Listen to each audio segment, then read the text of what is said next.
జగనన్న విద్యా కానుక ఏదైతే ఉందో అది పేరు మారి ఇప్పుడు విద్యార్థి మిత్ర కిట్ లాగా మారింది. అంటే స్కూల్ తెరిచే సమయానికి విద్యార్థులకు అప్పుడు జగన్మోహన్ రెడ్డి గారు యూనిఫామ్ దగ్గర నుంచి school bag, notebook, text books, అలాగే బెల్టు, టై, సాక్స్లు మొత్తం అన్ని స్కూల్ బ్యాగ్తో సహా అన్నీ ఇచ్చారు. దాన్నే ఒక కిట్ అని చెప్పారు. ఇప్పుడు అలాగని చెప్పి దాన్ని తీసేస్తే కుదరదు.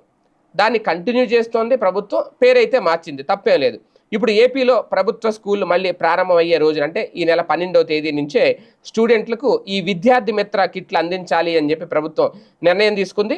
ఈ నెల 20 లోపు పంపిణీ పూర్తి కావాలి అని చెప్పి స్కూల్ ప్రధాన ఉపాధ్యాయులకు సూచించిందట. దీంతో అధికారులు ఇప్పటికే మండలాలకు ఆ వస్తువులను చేరవేశారు. యూనిఫాము, బెల్ట్, నోట్బుక్స్, పాఠ్యపుస్తకాలు, వర్క్ బుక్స్, అలాగే బ్యాగ్, బూట్లు, సాక్సులు, డిక్షనరీ ఇవన్నీ కూడా ఆ కిట్లో ఉంటాయి. ఒక్కో కిట్ కోసం రాష్ట్ర ప్రభుత్వం దాదాపు 2279 రూపాయలు